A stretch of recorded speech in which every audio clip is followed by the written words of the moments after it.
ومن أحسن قولا ممن دعا إلى الله وعمل صالحا وقال إنني من المسلمين আলহামদুলিল্লাহ কাফা ওয়াসসালাতু ওয়াসসালামু আলা মান লা নাবিয়্যা বাদা। সম্মানিত ভাই, জানতে চেয়েছেন যে লোকমুখে বলতে শোনা যায় যে যারা হজ বা উমরা করতে গিয়ে মৃত্যুবরণ করে তারা জান্নাতি, এই কথাটা কি সঠিক? আকুলু আবিল্লাহি তৌফিক।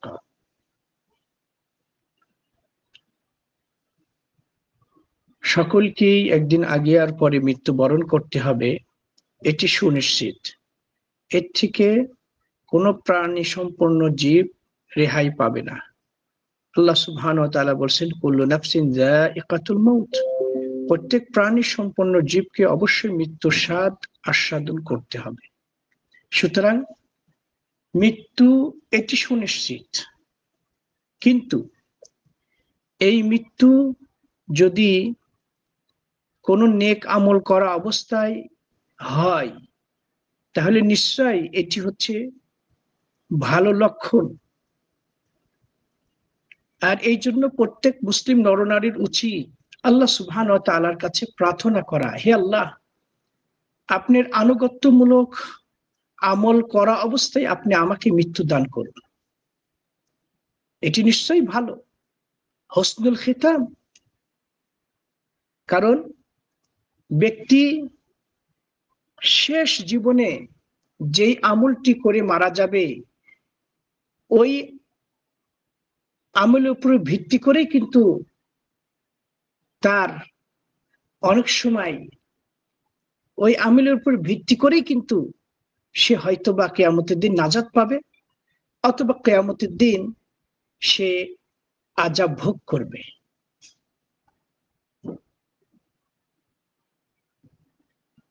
হজ এবং উমরা নিশ্চয়ই এটি একটি অন্যতম আমল। আর এই হজ উমরা সাধারণত পৃথিবীর ভূখণ্ডে সবচেয়ে পবিত্রতম স্থানেই করতে হয়, মক্কা। সুতরাং স্থানের দিক দিয়ে সর্বোত্তম স্থান, আমলের দিক দিয়ে অন্যতম আমল করা অবস্থায় যদি কোনো ব্যক্তির মৃত্যু হয় তাহলে এই মৃত্যুটাকে আমরা ভালো হিসাবে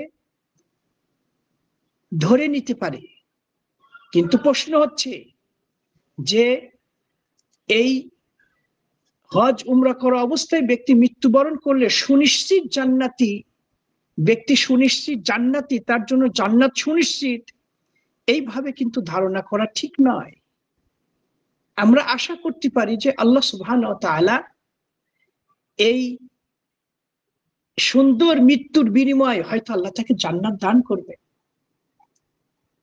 বুখারী মুসলিম শরীফে হাদিসে এসেছে, আব্দুল্লাহ বিন আব্বাস রাদিয়াল্লাহু আনহুমা তিনি বলেন যে এক ব্যক্তি রাসূল আকরাম সাল্লাল্লাহু আলাইহি ওয়াসাল্লামের সঙ্গে হজ করা অবস্থায় তার মৃত্যু হয়েছে। অর্থাৎ রাসূল আকরাম সাল্লাল্লাহু আলাইহি ওয়াসাল্লাম জীবনে একটি হজই করেছেন। আরাফাত ময়দানে জুমার দিনে তিনি অবস্থান করছেন। এমত অবস্থায় এক ব্যক্তি তার বাহনের উপর চড়েছিল, অন্য বর্ণনা এসেছে যে উটের উপর চড়েছিল। হঠাৎ করে উটের উপর থেকে পড়ে যে এই ব্যক্তি মৃত্যুবরণ করলো ইহরাম অবস্থায়। রাসূল আকরাম সাল্লাল্লাহু আলাইহি ওয়াসাল্লামের কাছে যখন মেসেজ আসলো যে এই ব্যক্তি মৃত্যুবরণ করেছে, তখন রাসূল আকরাম সাল্লাল্লাহু আলাইহি ওয়াসাল্লাম তাকে বললেন, সকলকে বললেন যে এই ব্যক্তিকে তোমরা এই ইহরামের কাপড় পরা অবস্থায় তাকে দাফন করো, আর তার মাথা ঢাকবে না এবং সুগন্ধিও এক্ষেত্রে ব্যবহার করবে না।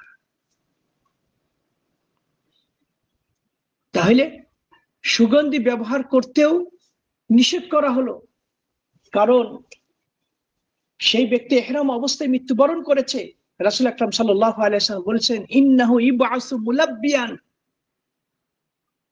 কিয়ামতের দিন এই ব্যক্তি আল্লাহর দরবারে তালবিয়া পাঠ করতে করতে দণ্ডায়মান হবে।